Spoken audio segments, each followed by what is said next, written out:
Welcome to episode 692 of the Entertainment 2.0 podcast, brought to you by thedigitalmediazone.com.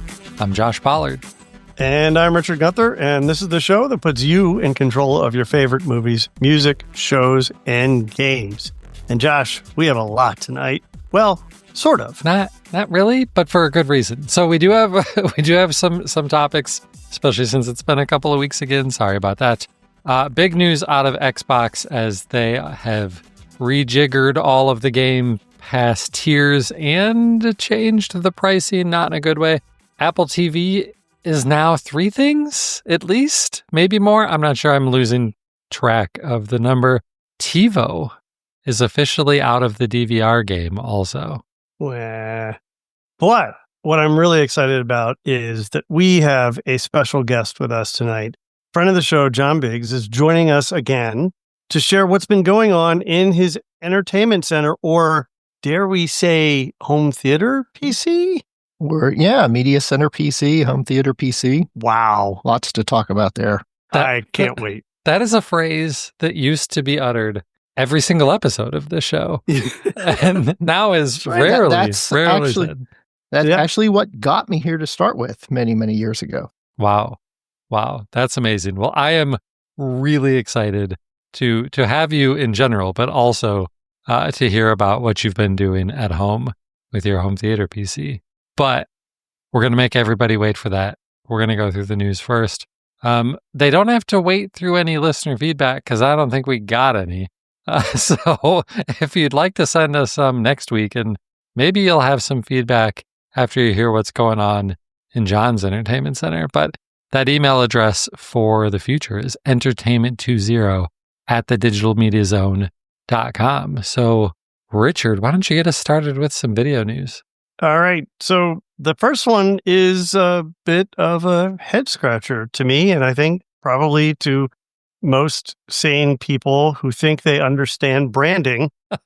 So Apple TV Plus, the service by Apple that provides premium content kind of all over the place, is being rebranded to Apple TV. Just Apple TV. So you joked about this earlier, Josh. Apple TV is what, 3 things now? I might argue it could even be 4. So you have Apple TV, and it's a service that offers premium content. And that is on an app called Apple TV. If you're on an Apple TV device running the Apple TV app, that Apple TV app also aggregates other content, including Apple TV, the service, and other services. If you're running the Apple TV app on a device that's not an Apple TV, it's only going to show you Apple TV, the service content. Yeah. Are you perfectly clear now, right? I'm so glad they changed this because it makes so much sense now. So, like, I'm always going to be here to poke fun at Apple. That's fun. But I kind of actually like this a little bit because if people are like, hey, what are you watching? And I'm like, I'm watching Silo. What's that on?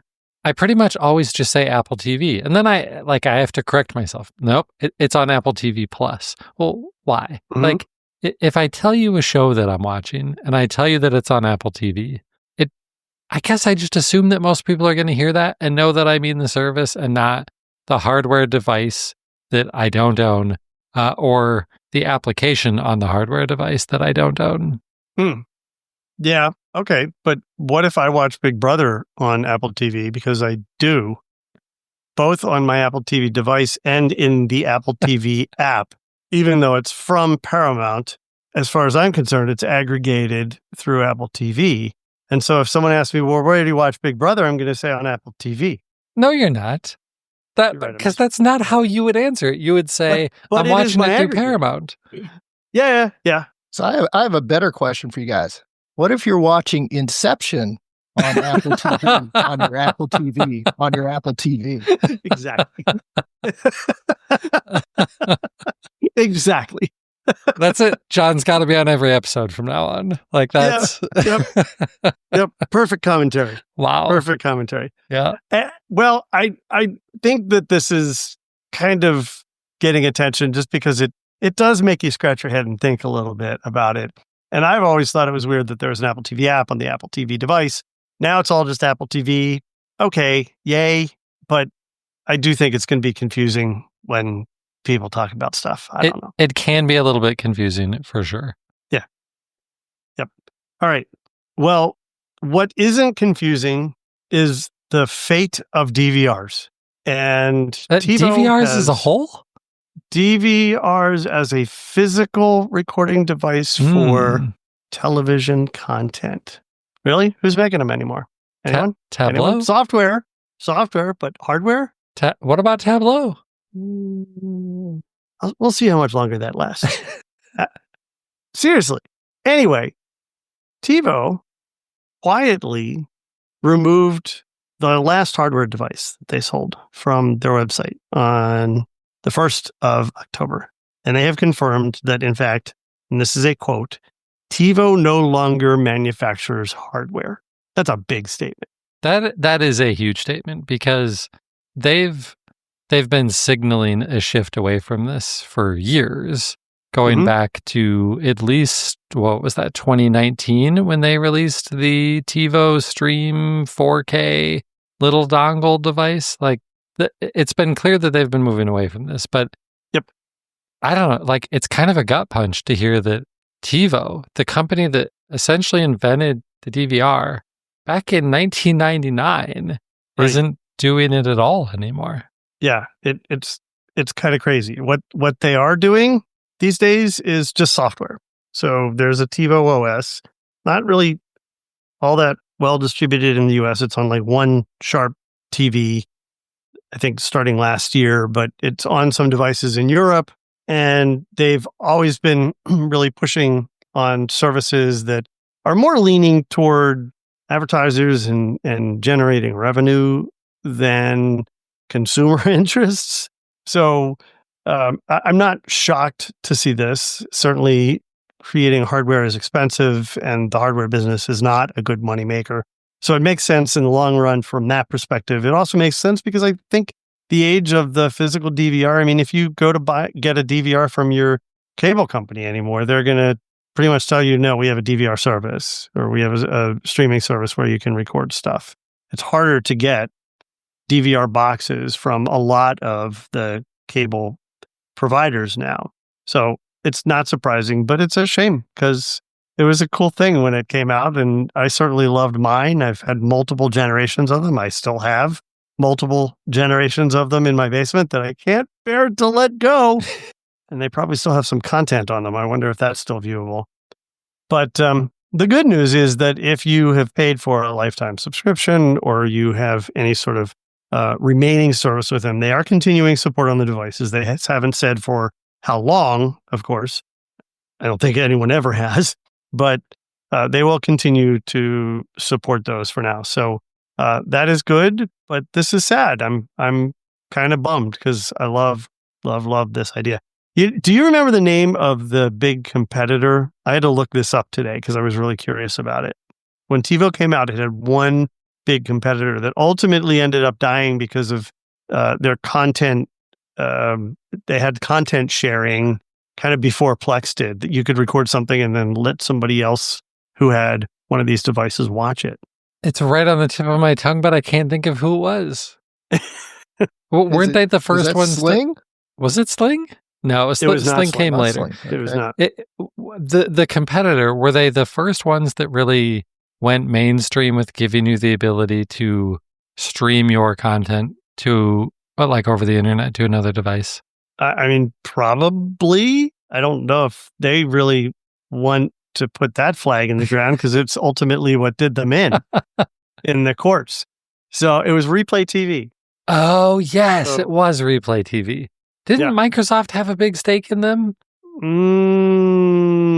I'm thinking that was different, but I don't remember. Maybe at one point they purchased. I don't know. So I think I see Josh Googling or AIing or something to get a solution, to get an answer here. Whatever happened to? I thought it died just after a couple of years because I thought the courts kind of buried them for their file sharing. Yeah, the Wikipedia page says they went defunct in 2005. And if I search for the word Microsoft on their Wikipedia page, it doesn't show up. So I'm clearly misremembering that. Anyway, back to TiVo. They had some service that was a box, independent box on its own, and I forget what that was called. Yeah. But I think one of the things that's sad about TiVo is the death of TiVo, that is they really did revolutionize a brand new thing. Yes, we had VCRs, but VCRs were a giant pain in the ass. And the digital video recorder made everything so much easier. And it became like the Kleenex of tissues. Like no one ever said they had a DVR or that they were DVRing something. Everyone said, I'm going to TiVo that. Everybody. Mm-hmm. Even if you were using the junky DVR that came from your cable provider, it's, I'm going to TiVo this tonight. Oh, you have a TiVo? Yep. No, but I'm going to TiVo it on this crappy set-top box that my cable company gave me. Yep. Yeah, it's crazy. But times change, and when's the last time you used a physical DVR? Yeah, it's been a long time for me. Maybe less time for John. Yeah, spoilers. We'll find out about that. I think it's going to be way less than both of us. Yeah. It may be measurable in days. I don't know. We'll find out. Crazy. Yeah. All right. Well, one more news story for this week, and I'll try and keep it short to keep the two of you from falling asleep during the segment, since neither of you are big fans of the gaming segment around here. But this was pretty big news in the gaming world. So Microsoft announced that they're restructuring the Game Pass tiers that they offer. And there's some good stuff and there's some not so good stuff. So it's 3 tiers. They all have names that largely make sense. The base tier is called Essential. It is still $9.99 a month. It still offers you roughly 50 games that you can play for free. The middle tier is called Premium. I will forever call this Game Pass Mid. It is $15 a month. It offers you a library of around 200 games. And then Game Pass Ultimate, this is the part that really angered a lot of people. Xbox Game Pass Ultimate is increasing in price by 50%. It is going from $20 a month to $30 a month. There are some other big changes here too that impact all of these tiers, because previously Ultimate was your only way to be able to stream games online. Now that's not true. Now you can stream games on all 3 tiers, which is great, but with varying levels of quality. So the lowest tier, Essential, you'll have like a 720p streaming experience. You will have longer queues to get into the streaming experience. Premium will have shorter lines for getting into a game. And then Ultimate will have the shortest wait times and the highest res. They're actually up-resing it from what the previous experience used to be. So that's cool. PC Game Pass is also getting cloud streaming, which it didn't have before. That's the only change, really, for PC Game Pass.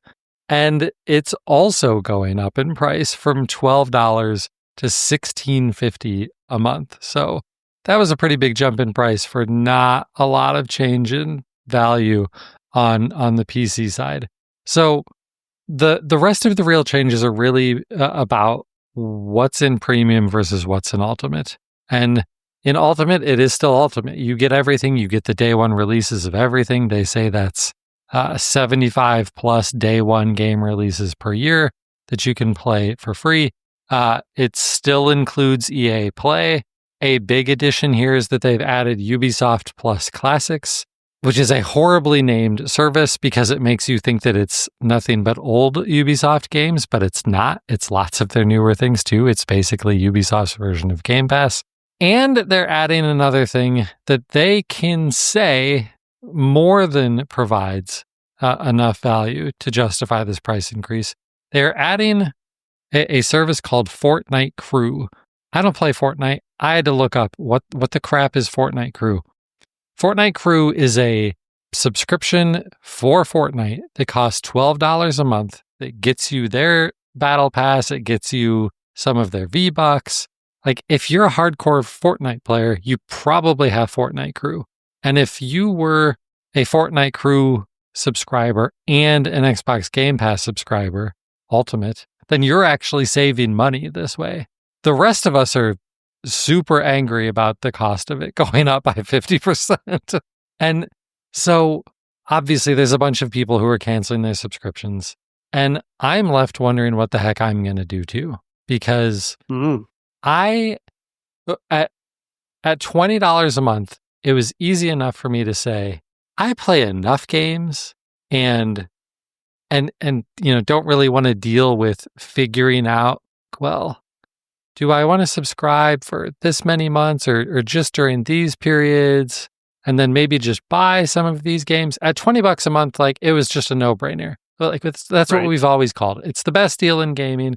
It's only $20. Just subscribe.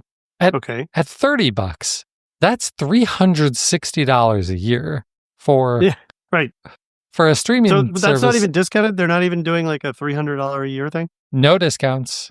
Wow. Period. No discounts at all. So $360 a year. If you play a ton of these games, it probably makes a lot of sense still. Like, Joe that I used to record story players with, he's still like, this is still a no-brainer for him. He plays tons of games all the time. Gaming is his primary hobby. I don't play games that much anymore. All of you listeners know that. I barely I still play as much as I can, but it's not nearly enough. And I don't play enough different games to necessarily justify this. So I did pre-purchase quite a few months of Game Pass Ultimate in the past. And so my subscription goes through the end of the year. So I've got a couple more months to figure this out. But man, it just feels like so much. And I'm not sure that it really makes that much sense for me. The other thing that kind of stinks about this is another perk to Game Pass has always been you get a 10% discount if you want to buy a game that is on Game Pass. And then there were also discounts on any DLC that you might want to buy. All of those discounts are now gone. You just don't get discounts at all anymore. Instead, they've replaced it with if you purchase any of those things, you get more Microsoft reward points. And the higher the tier of Game Pass, the more reward points you get for your purchases. So on Game Pass Ultimate, you can get up to $100. Well, actually, that's separate. That's like, there's also all of the insanity around like just doing different quests and stuff, playing Game Pass games on different devices and all of that stuff gets you rewards. All of that has been modified and you get more points if you're in Ultimate. So you can get up to $100 a year in rewards points, which you can use to buy games. You can get Xbox gift cards, things like that. But you also can't buy a Game Pass subscription anymore with rewards. What? It's so weird. Wow. Yeah. Wow. Yeah. It's a pretty massive change. And it, like, a lot of people out there are like, this is just greed at this point. It doesn't, like, this is way too big of an increase in one fell swoop. So. Wow. It's almost as if someone higher up said, okay, you need to figure out how to make this more profitable now. Because this is like the types of things that they're doing just kind of scream that they're trying to change their revenue model pretty dramatically on this. The one thing that I'd be pissed about, so do you use the cloud gaming feature? I do some, but I don't leave my house that much. So I use it a lot when I'm away from home, but I don't leave my house all that much. Yeah, because I'd think that if you were at that high tier and you're paying all that extra money, it's almost like they're devaluing that service by making it available to all the lower tier. Right. And that was part of what you were paying for. Yeah. Yeah. Wow. But so one other little detail that I do want to make super clear, really two. One is that medium tier, the one that's called Premium, Game Pass Mid. So it's a smaller library of games, and you do not get game launches on day one release. It does say that they will all come within a year, but we don't know how long. Like, it could just be a year, but some games will almost definitely come sooner than that. But the other thing is, Call of Duty, they specifically called out Call of Duty, will never be available on this tier. You just have to buy Call of Duty from now on, which is maybe not that surprising. I think a lot of people were really surprised that they were going to take the biggest seller and put it on Game Pass. Well, they're kind of not now, unless you're paying $360 a year. But one last piece of advice, and we say this all the time on the show when we talk about the cost of like Netflix and all these other services increasing. Yes, if you want Game Pass Ultimate for a year, it's going to cost you $360. Do you need it for a year? Maybe you don't. Maybe during school, your life is insane and you can't play that many games. So you cancel it during September, October, November, and you fire it back up in December when you've got time off and stuff. Like, we don't have to just be perpetually subscribed to all of these services. It's not required. They want us to be, but we don't have to do that. That's how we actually win. Really good point that I'm terrible at practicing. I am really terrible at that as well. Yeah. Right? And like some of it is just that I don't want to have to worry. Like if I want to sit down and watch something and it's like, oh yeah, now I got to resubscribe to this. Now I got to find my password, which is saved. And just all that setup instead of just clicking the button. The other thing that I've gotten kind of sucked into was like, I think it was Paramount when they came out, or HBO, one of them was, sure, you can pay monthly, but if you sign up for a year, you get the discount. It's like, okay, I did that. And I think at the time I had a credit card rebate on one of those things, right? So that was sweet. But now I'm locked into the year. And guess what? That credit card rebate never comes back at the same time. My renewal is due. Yep. Yeah. Yeah. I think that's where most of us are. So I'm actually thinking of this weekend sitting down and figuring out what are all of the streaming services that I'm paying for right now. Cause I'm not even sure. But I'm sure that there are some that I don't need to be subscribed to anymore. Yep. I actually started a Google Sheet 2 weeks ago. Same thing. That does not surprise me at all. Including the renewal dates for the annual ones. Very smart. Very smart. All right. Well, that we'll call that good enough on the gaming news for this week, because I'd rather jump into what's going on in our entertainment centers. And I think we're going to let Jon go first. Yeah, because I want to hear about the hardware you're still using, the software you're still using. Yeah, we'll talk about what you're watching. But when you started telling me last night, so behind the scenes here, Jon's visiting. I'm down in North Carolina, and he and his wife are visiting here. So we started chatting, and I'm like, wait, hold it for the show. So tell us, Jon, what is running in your entertainment center? What's running your entertainment center? So I would say I don't have any data to back this up, but I would say I'm probably one of the last people using Windows Media Center. and I'm not actually using it anymore. I could resurrect it still if I wanted to, but I shut it down probably about 6 months ago, finally. Wow. And this was on a computer that I built back in 2009. Oh my God. Right? And I had added some hard drives and stuff. But here's the thing, Josh. This thing is still running with a cable card with the original Seaton tuner. Oh, wow. Multi-channel PCI card. Right. Yeah, that thing's still cranking. And oh my gosh. I stuck with it this long just because the interface for Media Center is so intuitive. I didn't have to teach my wife, here's how you use it. She just took the remote. It's like move, click, done. Right? Exactly. So as Microsoft killed that off, other third parties stepped up to fill in the functionality. One of the most famous that you guys have talked about is Schedules Direct, right? Because we need guide data to make all this work. So I signed up for Schedules Direct, and it was only $29 a year, and that worked great. And then I had to integrate that with EPG 123, if you remember that. Mm-hmm. Right? So I'm still using that. And every now and then I would have to go in and relearn how to use that software because the guide data changed. I had to get rid of all these channels that I'm never going to watch, right? And so that was not only the time of actually doing it, but the time of relearning it because I never wrote it down once I figured it out, right? I'm just moving on to the next problem. So all this, I just kept going until finally this computer developed a squealing fan. And I don't know which fan it is. You know, I was telling Richard, it's not easy to actually get to this box. This is like a tower computer laid on its side. It was one of the original media center cases, maybe from Silverstone or something like that has the CD tray built in and all this stuff, right?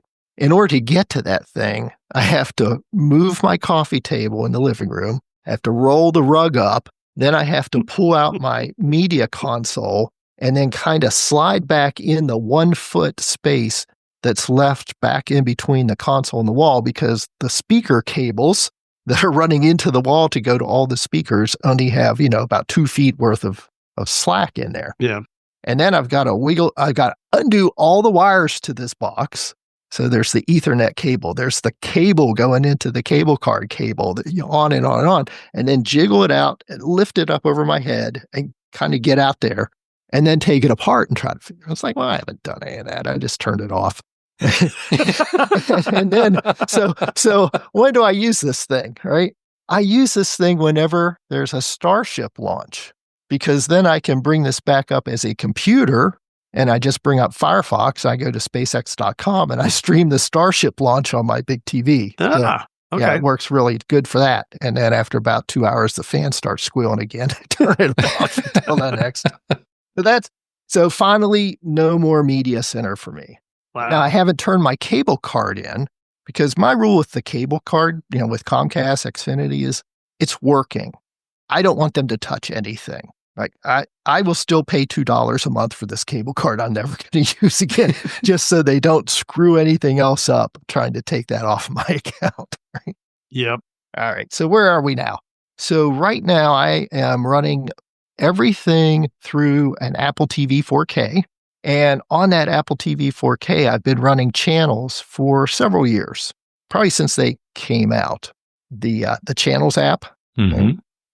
And then I'm recording stuff onto my Unraid box. I built an Unraid box back during COVID, and I think it has 30 terabytes, of which I'm using probably 7. Some people baked bread. Us geeks, we built Unraid boxes. Yeah. I mean, yeah. So this box has my Plex on it and all the movies and all that stuff. So the funny thing with the channels DVR is that most of what gets recorded on it is Hallmark mysteries that my wife likes to watch. So she can skip through the commercials and just work. And this thing's been solid. And occasionally I'd watch some home and garden TV or Food Network or something on there. But like Richard and I were saying, everything we watch now is just streamed, right? And the last thing I watched streaming was the Last Right show, the 3-episode thing on Discovery where they rebuilt the Frank Lloyd Wright house. Oh, that is an amazing show. Yeah, that was great. And are you going to talk about it? Because if you don't talk about it, I'm going to talk about it. Well, yeah. So Richard, I was talking to him one day, and he's like, yeah, this last episode was great. I'm like, what? It isn't up yet. Well, he was watching it live on TV because he couldn't wait. And I was willing to wait the extra day, not to have the commercials to deal with and all that stuff. So that's pretty much it. But like you said, Richard, I mean, I can't remember the last time I actually looked through some guide data and said, I want to record that. Yeah. And press the button. But you still are using local DVR technology to, as you said, your wife might record something, what have you. So right. That's pretty impressive because I don't think I have anything that I'm aware of that's still, like I still have my channels server running, but I don't think it's actively recording anything anymore. I sure don't have any sources going to it at the moment. So Oh, yeah. And I remembered I was feeding this thing with 2 HD Home Run Prime cable card boxes. Do you remember those? Oh, yeah. I've still got one. Yeah, I have 2. And that's what's feeding my channel's DVR. So you have 6 tuners. You have 6 sources, but you're barely recording anything. I have 3 cable cards. I have one in the media center. And that's the 4 tuner, right? Yes. Yeah. And then the other 2 are 3 tuners, right? Yeah. Yep. The HD Home Run was a 3 tuner. Yeah. Maybe I should start getting rid of some of this stuff. Wow. I mean, if you still occasionally use the channel's recordings, I mean... Right. Yeah. What we usually, well, at least what I use channels for mostly, and this is pretty ironic because I'm not a sports guy, but is for watching NFL football. And it's like, well, why am I watching NFL football? The quality of the audio surround sound is so good, and the quality of the picture is so good. I just get sucked in. It's like, and I'll just like have it on watching plays here and there, but rarely do I sit down and watch a whole game. So your new setup makes a ton of sense to me. You know, you've switched to a what should be a more common setup of like building up a Plex server or whatever, and having a really solid DVR service with something like channels. I want to go back a few months to when you were still regularly using your Windows Media Center PC. How did that integrate into your daily life? Like, because you're talking about having a Windows Media Center PC with cable card, and clearly you're recording some stuff and maybe watching some stuff live. And also you have all of these streaming services, but you weren't watching any of those streaming services through Media Center, right? Because I don't know of any hacks that allowed that sort of functionality. No. So I have the Harmony remote, right? And my Apple TV feeds into a Denon DVR, as does the home theater PC. So like the Media Center was just, like on my Harmony, there's a button that says watch Media Center. Yeah. Push that and it pops, it switches everything to watch that. And then watch Apple TV is the other one. So now if you want to watch TV, you go to Apple TV and then go to channels. So you kind of had live TV and then everything else. Yes. Yeah. And now live TV is in the everything else bin. Yeah. Right. Because, and that is the big question that I've been wanting to ask people. Because like, there are other listeners of ours that have home theater PCs still. I listen to what is it's not the home tech.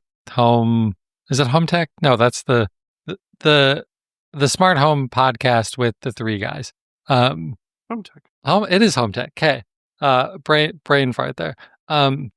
And it's Gavin, I think, talks about having like multiple home theater PCs in his house. And I'm just like, why? What are you doing with these things hooked up to your TV if most of what all of us are watching nowadays is stuff that we're streaming on these services? And it's a nightmare to try and watch streaming services on a PC that's connected to your TV. Yeah. So Josh, I think I'll say I'm kind of a unique case, and my wife would back that up. When I was writing notes for us, like, okay, what am I going to kind of pull together my thoughts here? And one of the things I just wrote down was Plex, right? So when Plex came out and listened to you guys, and I was setting up the Plex and ripping all the movies and stuff that I owned. I never watch any of this stuff.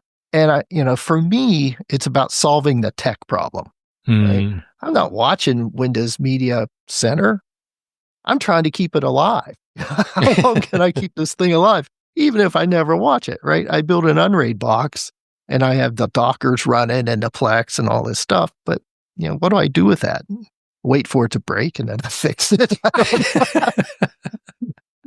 And we get to the, what are you watching part, you'll find out how little content I actually watch. So I think for me in the tech, it's all about solving the problem and making things work.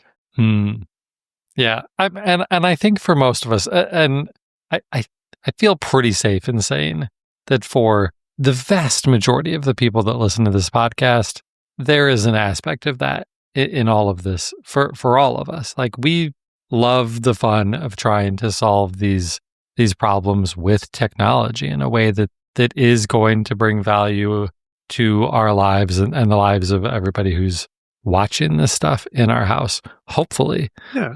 Well, particularly for those of us who grew up, or in my case, grew old, with the HTPC mentality, right? Like, oh, I'm going to build my own thing and try and get this computer to be a normal TV experience for other people in the household. That in itself was a big, huge challenge. And thanks to Harmony and other solutions, that was possible. Yeah. So I just remembered something my wife said to me one time. So you guys know I love calibrating TVs, right?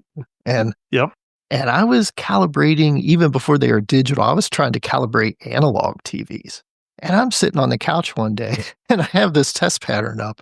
And she comes in, I'm sitting there with a pair of binoculars staring across the room at the TV to try to see if the pixels were lining up and stuff. And she said, you spend more time watching calibration patterns than you do actually watching television. And I said, yeah, you're right. But I find the calibration patterns much more interesting. Right? But she's right. Like, I spend way more time watching calibration patterns than actual content. That's funny. Wow. So your new setup now, it's essentially, you've got your Unraid box running in the basement or whatever, that's got Plex and it's running the channel's DVR down there. And then at your TV, it's all just an Apple TV device running all of the apps for all of the streaming services and the channel's DVR app then. Yep. And I do have a Blu-ray or UHD disc, 4K. Yeah, I have a 4K disc player. I forget if it's Sony. I think it's Sony. It might be something else. Wow. Do you use it? Yeah. So, all right. So here's a funny story. We recently drove across the country, and at one of the inns we stayed at, they had the classic place in the basement. They had like all of the VHS tapes, you could take and go to your room. So I say, yeah, whatever. So I'm down there drinking coffee. I look over, I see this really big box set, and it's called Great Trails of America. I'm like, oh, that's interesting. I go look, and it's like the Mormon Trail and the Boston Trail and all the Gold Rush Trail. It's like, oh, I'd like to watch that. Well, I just went on Amazon, bought it. It was only available on DVD. and you remember, what's I want to say Ken Bodad or whatever, I'll leave the lights on for you guy. Oh, yeah. Yeah, he was the narrator. Okay. Yep. So I got this thing and we just watched it, but I'm watching this DVD on this Ultra HD 4K Blu-ray player. So yeah, and this is the other thing I just discovered. So if I want to go watch like the Ken Burns National Parks or whatever movie, I'll go buy the disc that's in 4K. But I'm not going to spend the time to rip it to Plex anymore because I'm only ever going to watch this thing once. So I'll just watch it on the Blu-ray Ultra HD and move on. I finally figured that out. So I'm not going to, go buy the 4K ripping thing and try to get it onto my Plex. I'm done.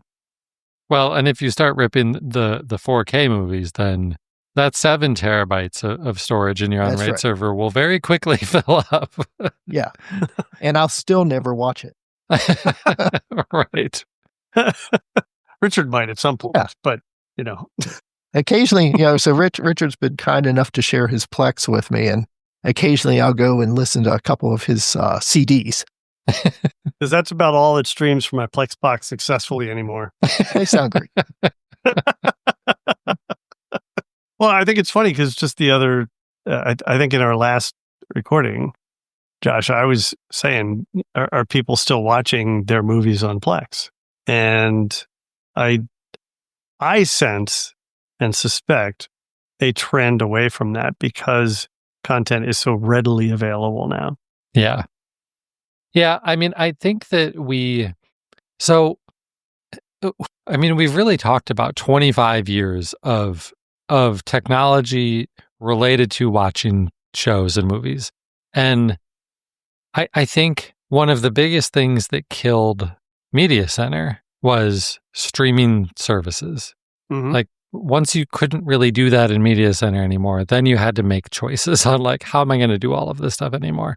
And people stopped DVRing as much, and because we just had this. And then I think, we really shifted into things like Plex and stuff like that, and we were ripping all of our Blu-rays, and it looked great, and it was awesome, and we got all of the visual and audio fidelity out of it. And then along came 4K Blu-rays, and ripping those became so much more challenging. And it feels like 4K Blu-ray almost kind of did away with at least like the enthusiast wanting to rip movies and build their giant, what they could arguably say is fully legal way of storing all of their digital movies. Yep. What hasn't gone away, I don't think, is people using Plex and these types of things for illegally storing and watching pirated content. I don't think that's gone away. And I think that's probably increased over the years. But for us who are just trying to do things pretty much by the book and doing things on our own, yeah, like it's just easier to, even if you're going to go out and buy that 4K Blu-ray, it comes with a digital copy and you're going to load it into Amazon or Apple TV or whatever, and you're just going to stream it to watch it anyway, most of the time. Maybe not if like you're trying to impress your friends with the visual quality of your TV, then you're slapping that disc in because it's still going to look better than the streaming Atmos version or whatever that you can't necessarily get on all the streaming services. Right. Yeah, but I was going to say too, though, thinking about what you guys said as far as just it's easier, well, the quality, right?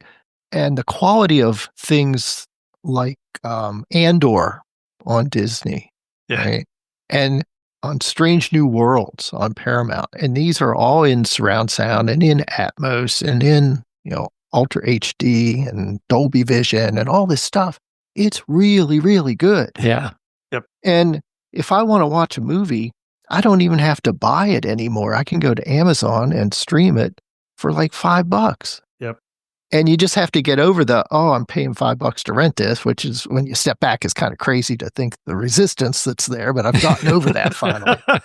It's like, and if I don't want to watch commercials, I'll pay an extra $3. It's like, $3. It's like, right, pay the $3. Right. And it's really good, right? And like, as someone who has been chasing audio and video quality my whole life, you can't really tell the difference at this point. No, not for most of those, especially the well-produced ones. And if you are paying for the top tiers of those subscription services and stuff, yeah, for sure, it's gonna look great. Yeah, I mean, I should admit that I still do back up my 4K discs when I get them. I'm glad that you do. I hope they still work for you, even though they don't stream across the internet to anybody else. No, they're not working for me. Okay. But I have backup.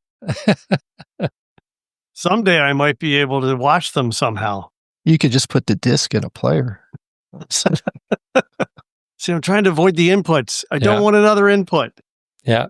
I'm impressed that you're still using the Harmony remote, John, because at home, I'm down to the Apple TV remote. I gave in and I just use the Apple TV remote because the HDMI CEC is good enough that it turns everything on and everything off, and I don't have to bother with choosing an activity or any of the other buttons that I'm never going to use.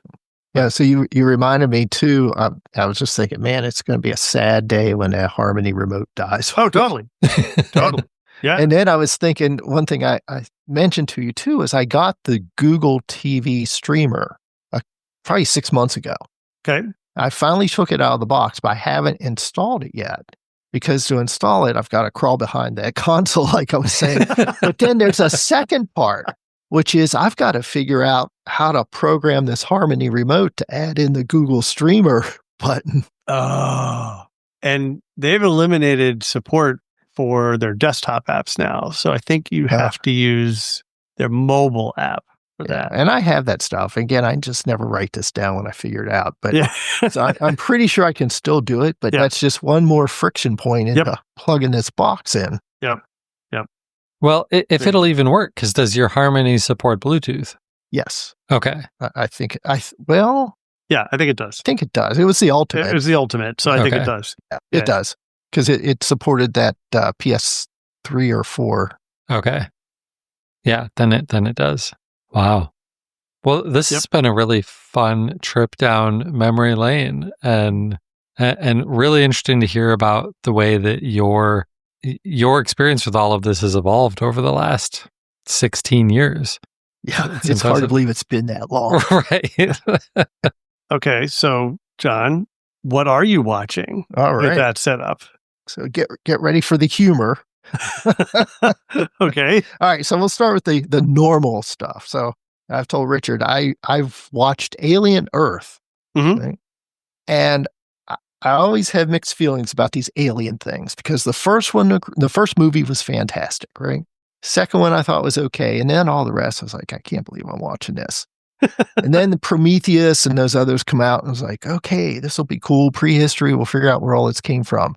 And what do I get? Oh, here's cute alien snake-looking things. Let me pet it and let it crawl up my arm and see if anything bad happens. Oh, bad stuff happened. Shock. So now we're going to Alien Earth, and it was really good. I'll say I enjoyed it. I enjoyed everything about it. How they mixed in getting these things back on Earth and the whole tech mogul thing and the tech companies fighting. I just found that really enjoyable. And I like the fact that they didn't leave it as a cliffhanger so much. So if it doesn't come back, it ended on a good note. Strange New Worlds, one of my favorite Star Treks series. I'm still working my way through that. I enjoy that because I can watch it and then I talk to Richard and say, hey, did you notice this was Trelane from the original series? And he's like, what are you talking about? Nope, I had no idea. A friend and I are working our way through Deep Space Nine. Started that last year. We got away from it, but we'll get back to it. Love that. Enjoying that. I mentioned Andor before. Probably my favorite Star Wars thing was Andor. That was really well done. Yep. Last week, and a couple friends came over and we watched the original Spinal Tap. Watched that because we were going to go see the new one. Yep. But one of them had not seen the old one. It's like, well, that's silly. You've got to see the old one first. So that was still pretty enjoyable and funny. Movie-wise, all right. So I'll say I watched, and Kelly was in the room when I watched The Last Waltz. Have you guys ever heard of that? No. Okay, so in the 70s, there was a group called The Band that you may have heard of, Robbie Robertson and all this. Well, this was a documentary movie about their last concert with all sorts of famous rock stars on there, like Bob Dylan and Joni Mitchell and Neil Young, coming to this group's last performance. It was directed by Martin Scorsese. And so he was famous for other things, but he was famous for this too. Cool. And literally for decades, I've been saying, I need to watch this. I think I've recorded it like 3 times. And finally, I just paid $4 and watched it on Amazon stream. So enjoyed that. I don't know which device it's on. I'll just rent it. While I was flipping around on Amazon, I came across a documentary called The Sound of 007, which I think I mentioned to Richard. I don't know if you watched that or not. No, I haven't yet. It's in my queue. I've had it in my queue for a while, actually. So what month are we in here? This is end of October, mid-October. So these things were in August. This is how much I don't watch stuff. Kelly and I occasionally will watch, this is crazy, Elvis movies, of all things. So we watched an Elvis movie called Frankie and Johnny back in July. And then one of the things that I did, this is probably the last thing I stumbled upon in a DVR and hit record. And it was a documentary called Kisstory. And it was a 2-part documentary on the group Kiss. Oh. And they had present day interviews with a couple of them. It's very interesting because that was the time we grew up. Kiss was big in 76, 78 timeframe. So we enjoyed that. What am I listening to? For this group, I'd mention a podcast called Audio Unleashed. And this is two well-known writers in the audio industry, Dennis Berger and Brent Butterworth. So if you've ever read Sound and Vision or any of those publications, you'll be familiar with those names. Well, these guys now have their own podcast where they can tell you what they really think without any editorial restraints. And it's pretty funny when they're talking about how silly some of the stuff is in the audiophile industry. Like, oh, buy this 1,000-foot, nickel-plated cadmium cable that was knitted together by virgins under the moonlight, right under the full moon, and it will sound so much better. So they always have a couple good stories every week on things like that. Other podcasts, I listen to Security Now for computer security. Tesla Ride the Lightning podcast is a weekly listen, and several health podcasts, which I don't necessarily need to go into. So that's pretty much it. Do you listen to audiobooks at all? I buy audiobooks. That sounds like me. So there's another subscription I need to go write down because I did their Black Friday deal thing a couple years ago, and every time I go to cancel, I realize I have 7 credits. It's like, all right, I gotta get 7 books, and then cancel this thing out. With the amount of podcasts I listen to, it's tough to fit audiobooks in. Totally. And I find that I prefer to actually read books because I retain the content more. Oh, okay. Yep. Yeah, I could see that. So, I don't have nearly that much because I've been away and I don't really watch a whole lot of content while I'm away. But last time we recorded, I talked about how I gave in and I bought the new iPhone, which meant switching services to T-Mobile, which means losing my HBO, whatever it's called now, HBO Max subscription.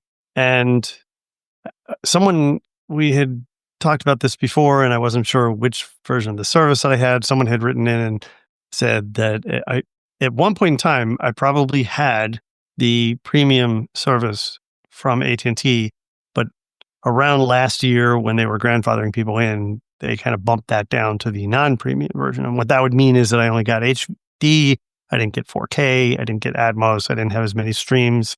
I don't notice when I don't have as many streams because there's really only one of us like watching. It's going to be me or Edward and me, or maybe Edward. It's very rarely going to be both of us watching something simultaneously unless I'm here and he's at home. But I had figured, okay, well, with all the other discounts that I get through the T-Mobile offer, then I'll be saving money anyway. So I think I talked about how I took advantage of the Netflix discount. I've already done that. I have subscribed to HBO Max Premium. I think this is probably what you were talking about, John, through Amex, so that I would get a rebate on the first annual price for it. And that brings that down to about $16 a month. So that's very doable. I don't have any qualms about that at all. I get a lot of value out of HBO Max with all the home stuff and the Studio Ghibli, however you pronounce that, and all of the good content that they offer there. Well, now that Disney and Hulu has also announced that they're raising their prices, I'm going to be re-examining the package that I have there because I don't really care about ESPN, and it used to kind of be thrown in free based on their tier pricing, and now it's not anymore. Oh. Now there's definitely a difference between paying for just Hulu and Disney and paying for Hulu and Disney with ESPN.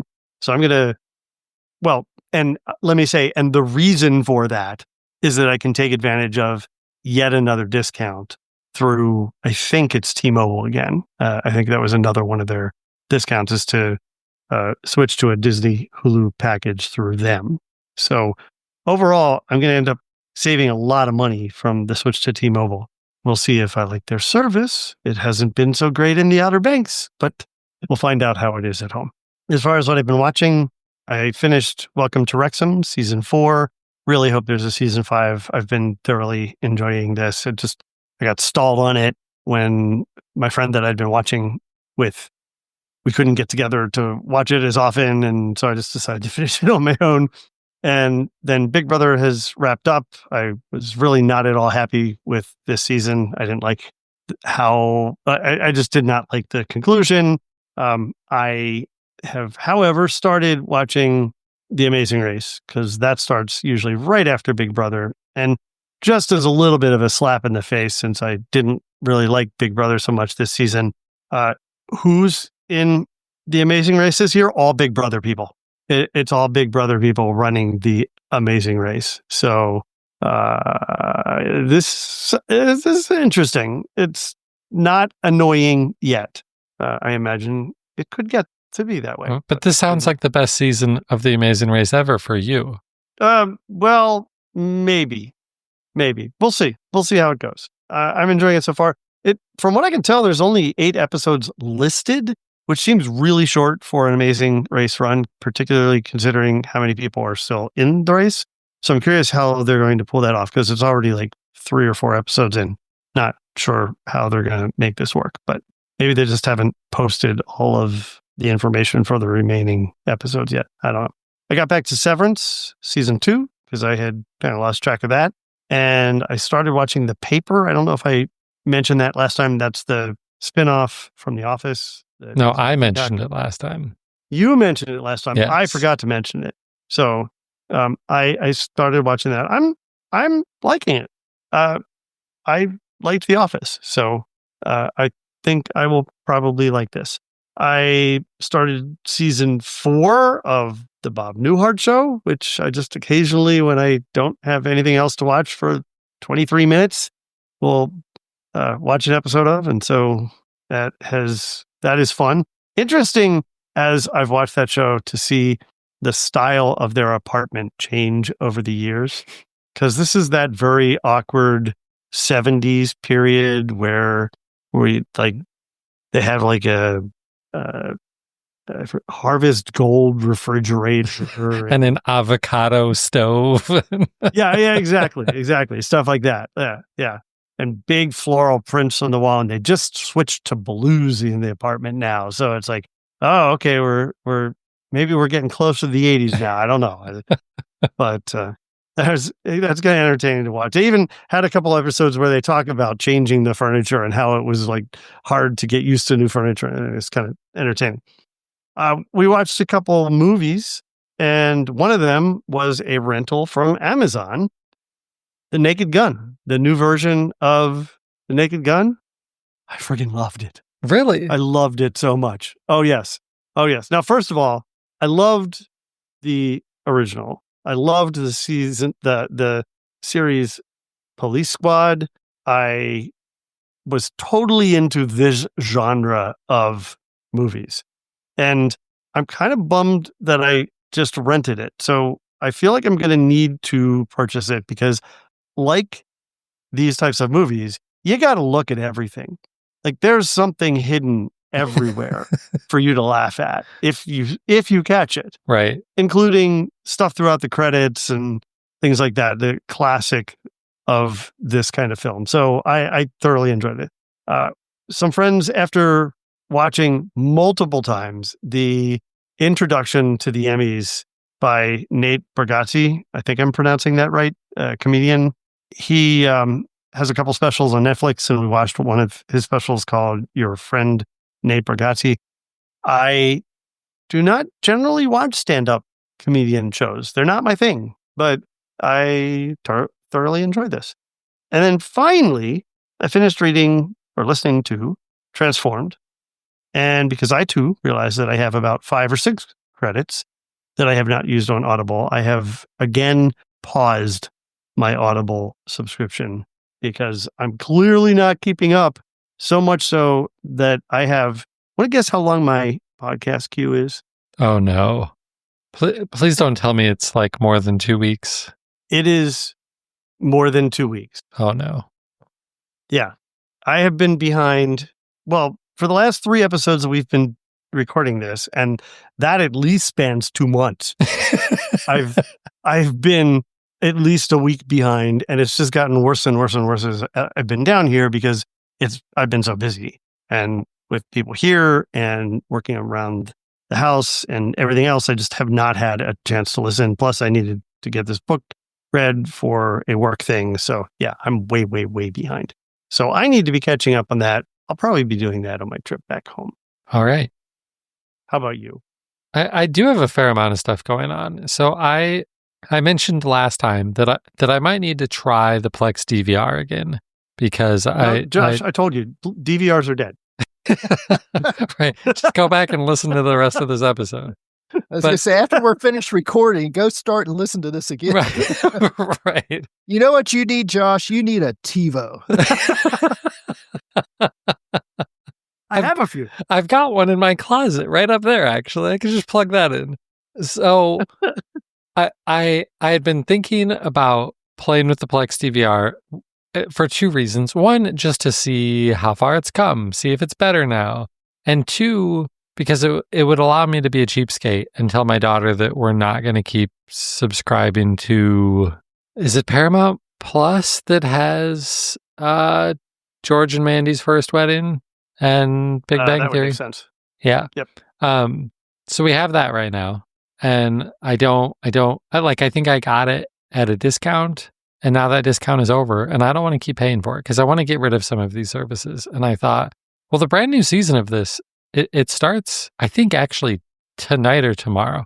So if I could get my DVR working, then I can just show my daughter on Plex. how to watch it on Plex. And exactly, I'm going to TiVo it on Plex. And so my Plex DVR server is still running on my NVIDIA Shield TV with, just recording to an attached 4 terabyte USB hard drive. But I had reset it up at some point within the last year and hadn't really tried any of the DVR since resetting it up. And it just wasn't working. Like, I would schedule things to record and they wouldn't record. And you get varying degrees of information from Plex DVR recordings based on the type of device that you were trying to get that information from. And it turns out that really the best way to get information is to log into the web interface for Plex. Because once I did that, it was able to tell me that it didn't have write permissions to actually save the recordings.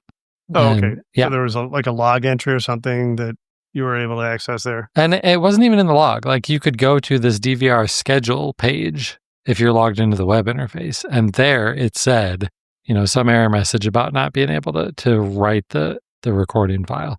And so I did some Googling and stuff and figured out, I forgot to do this option when I set up the hard drive and stuff on the NVIDIA Shield. So I fixed that yesterday. And I've done a couple of test recordings and those are working again now. So we will see how that works out.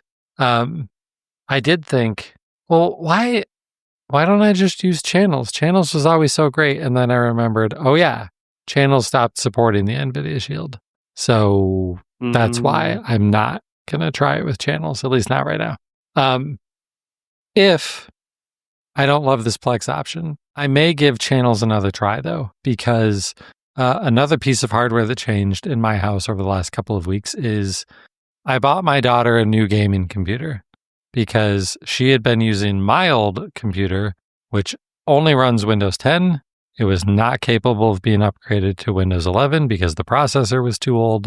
So I had been hunting for deals on Facebook Marketplace and found a nice used PC that I was able to get for her so that she can play Minecraft still, without having to worry about the flood of malware that I'm sure is already starting to hit everybody with Windows 10 PCs at this point.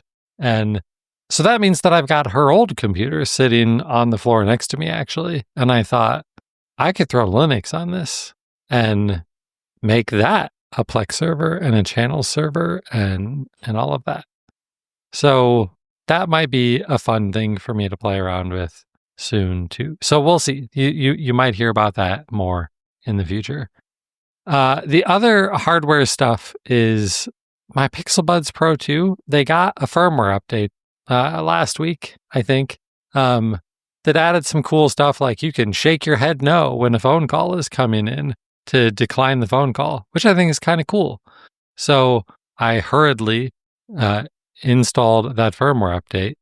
And then went to jump on a Zoom call an hour later, and the person I was talking to said, "Wow, you sound terrible. What's going on?" And I was like, "Oh no, I did a firmware update on my earbuds. Maybe that's the problem." I don't think that's actually the problem. It's only bad in one of them. I think it's a hardware issue. But I discovered this was the surprise of the month for me, probably.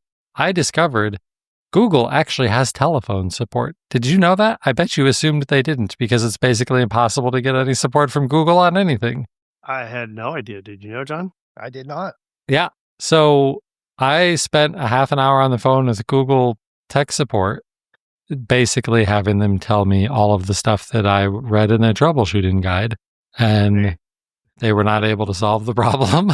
Shocker.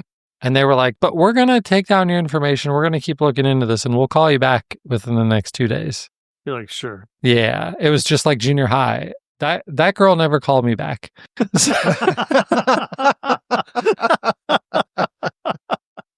So I might just need to like file a warranty claim on these or something, because I want both of the microphones to work well. So that's annoying. And hopefully this doesn't become a recurring problem with these Pixel Buds Pro 2, because I really like them. Is there a way to reboot them, reboot the case, any of that kind of stuff? I was just thinking that. Yeah, did all that too. Did a factory reset on everything. Yeah. Yeah. None of it worked. It sucked. Okay. Games. Like, what am I playing, watching, all of that? Started playing Crisis Core Final Fantasy VII Reunion. This is a remake of a game that was on the PlayStation Portable in 2007. I played it on the PSP. I don't think I ever finished it. I'm playing through this again. It's fun. It's an action RPG. They've remade it. It really feels like an RPG that's made for middle-aged dads like me who don't actually have that much time, because it's not hard to, like, it's a linear game. You just play the next mission. You don't have to, like, remember where you were and all that crap. As you find a side quest throughout the game, they're just in a menu. And whenever you want to go and do a side quest, you just go to a save point, go to that menu, pick a side quest. Like, it is the quality of life experience as a guy who doesn't actually have that much time in this game has been really nice. And maybe that shouldn't be top of my priorities for finding the right games for me to play, but that's been really nice. When playing with other people, still really enjoying Helldivers 2. That game is just full of hilarious moments that you have with your friends, so really liking that. I also, maybe I mentioned this last time, I did try NHL 26 as the trial. It's exactly like NHL 25. I'm not going to rush into buying that game anytime soon. I haven't watched any movies in the last couple of weeks. We finished watching The Paper on Peacock. I mentioned last time, I like it. I don't love it. I'm not a huge comedy guy. Richard, I'm glad to hear that you're really liking it. I think it's a good overall season.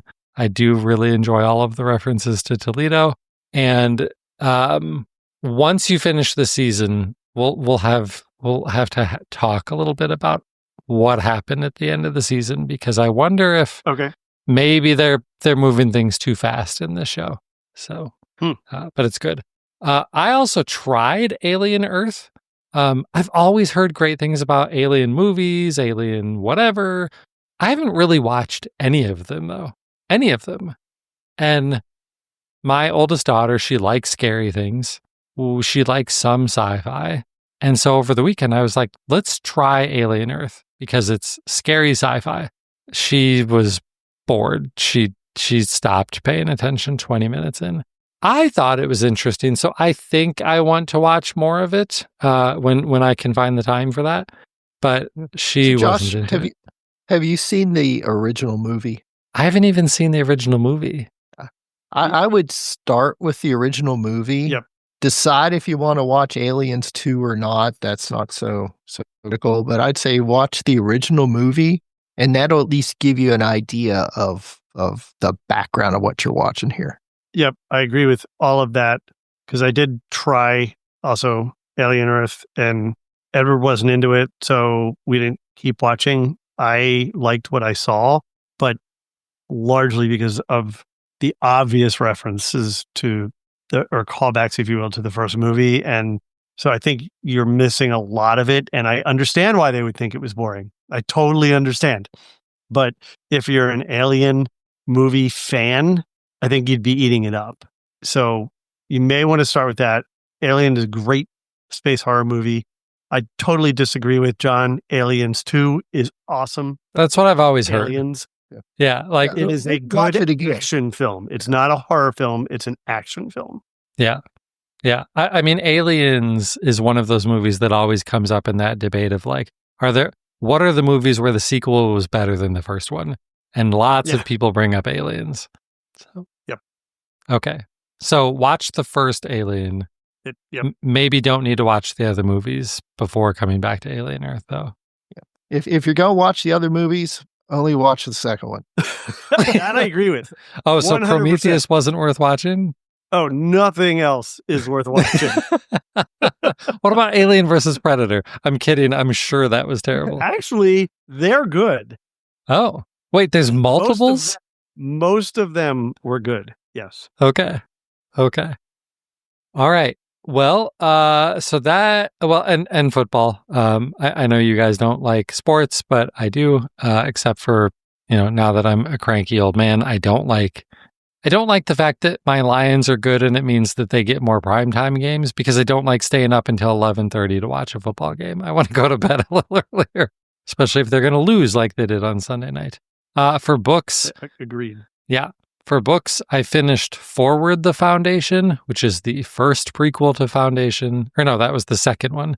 And then I did start Foundation, but I'm only a few chapters in, so I haven't really formed an opinion yet of that. I do want to finish this book before trying the season 1 of the Apple TV show.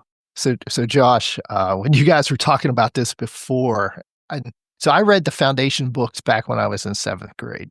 So that doesn't really count because I need to go read them again, right? Because it's been a couple of years. Yeah. Yeah, it's been a couple years, and guess what? I might understand what they're trying to say a little bit better than when I was in 7th grade.